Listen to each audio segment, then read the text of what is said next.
Ashama akkam jirtan fayyaa keessanii hundumti keessaniyyuu ani nagaa ku galata rabbii naa galatuumu hunda keessaniifiyyuu nageenya rabbii sinifaa baay'ee bakka jirtan tumbuloo takku hunda keessaniifiyyuu rabbi sinaa tiksu sinin jedha.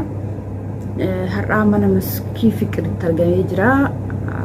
Maskii fiqir baga gammachuu waggaa yookiin ji'oota dheeraadhaan itti xaarte baga siin geessin jedha. Gammachuun kee kan kuutii kan kiyya kan keetii baga siin geessin jedha.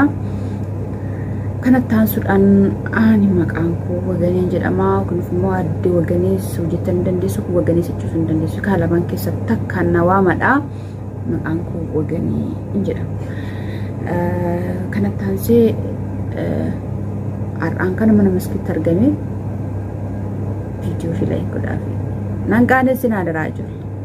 Nan qaanessin laayikiin hin jiru. Ammas nan obsa nan ta'a. Laayik godhaadha. Akkasuma immoo sheeriin hin jiru. Sheer godha. Ingoon. Laayik godha. Laayik godhaafi mucayyoodha. Inni xiqqaata si jammar. Laayik godhaafi. Ambra.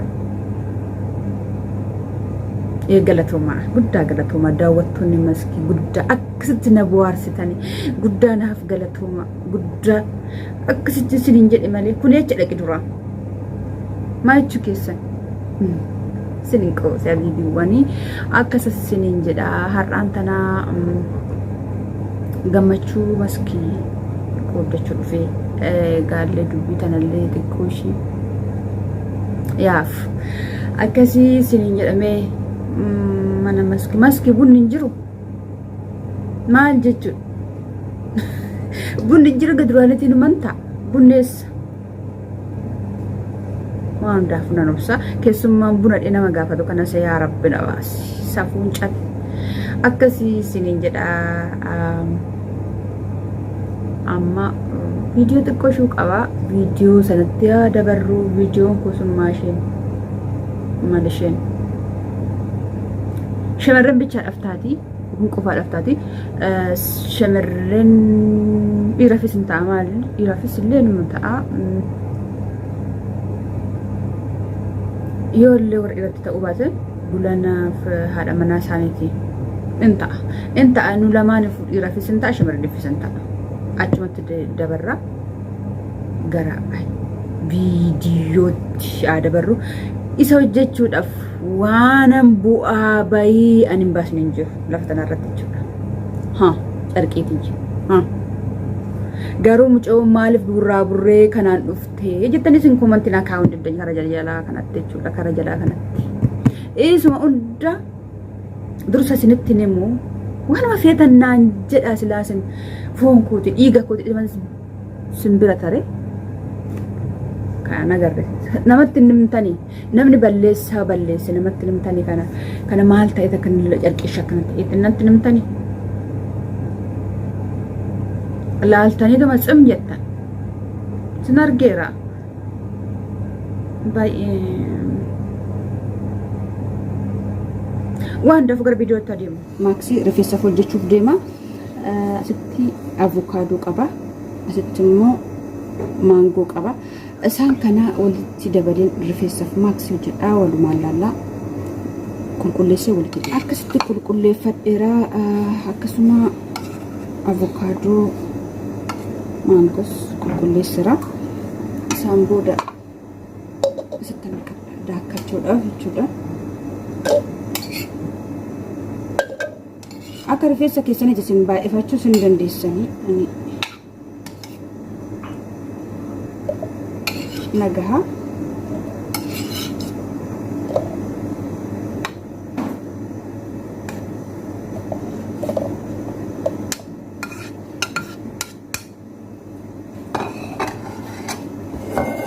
satansi zeyzetuun sinuka zeyzetuun akkasiin barbaadanitti baata barbaadanitti naqachuu dandeessan.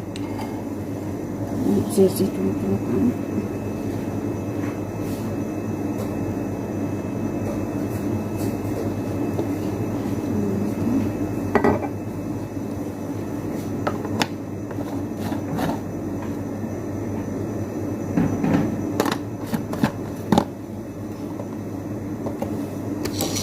daakee walitti deebina sagalee sinjiiqa waan ta'eef jechuudha.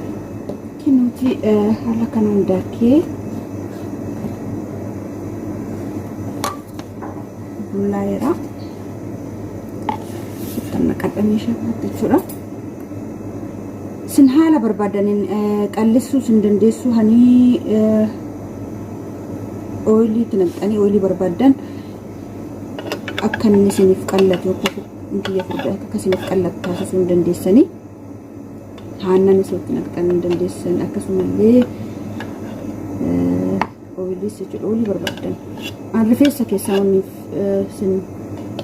isiniif ta'u jechuudha akkasii.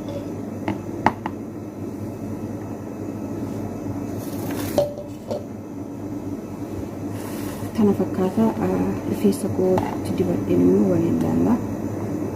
Rifeensa koo dibadheen amma rifeensa kootti dibachuudhaafanii haala akkanaatti qopheeffadheera.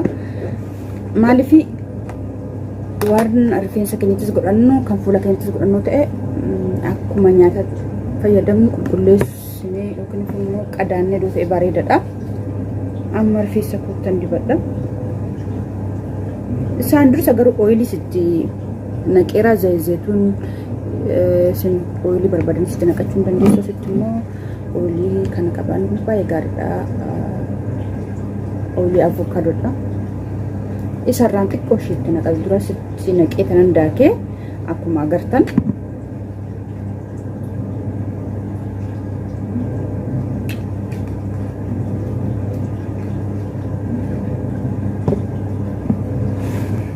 Rifeensa kootti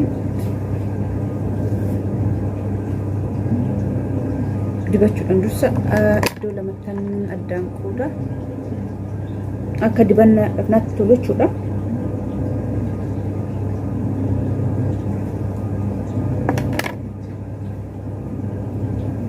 Rifeensa keessan akkasitti goggogaa akkuma goggogeetti miiccatina waa itti dibaatii miiccadha malee jalaa ciccisa waan ta'eef jechuudha. Iddoo akkasitti iddoo lamatti addaan qoode nan dibaama.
Gartani keessa goggogaadha. Maaliif addaan baasatti akkasitti jidduu isaatti dibaa malee erga dibdanii masirratti akka inni laafee erga takka wal gahutti dibaa.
Isa kanammoo dibee walitti deebina.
Garuu kan uffata keessa sinjalaan balleessine uffata gurraachisa uffadhatti fayyadamaa malee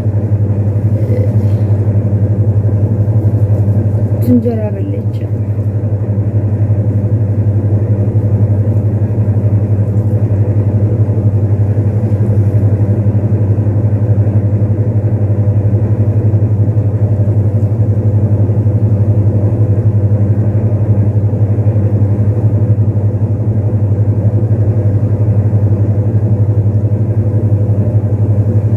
Kala kanaan akkasitti dibadhee masaajii godha.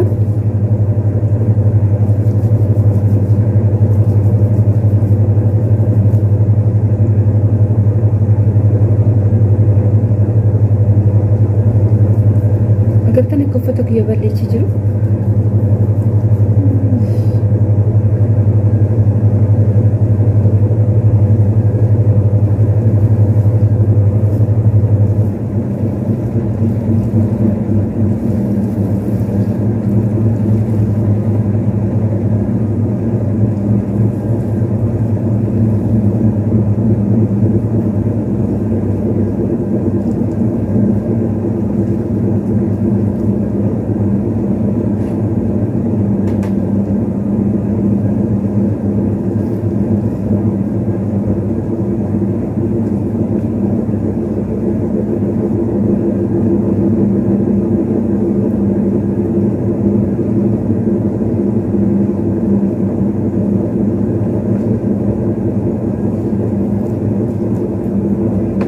Erga ala kanaatiin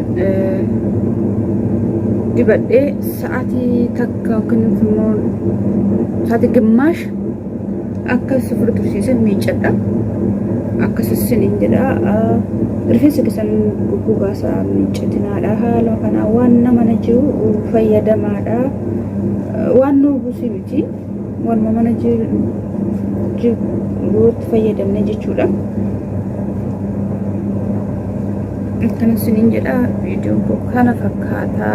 Daawwattoota maskii fiqir hundumti keessaniyyuu viidiyoon keenya kana fakkaata. Guddaa naaf galatoomadha, nuuf galatoomadha sinin jedha.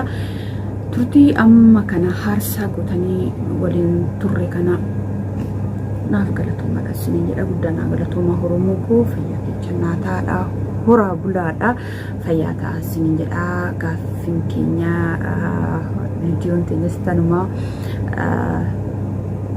ya daqiiqaa qabaatan kara gaditti nu geessisaadha. Yookiin viidiyoo biraatti dhufna yaadara. Sinin jedha fayyaa keenya.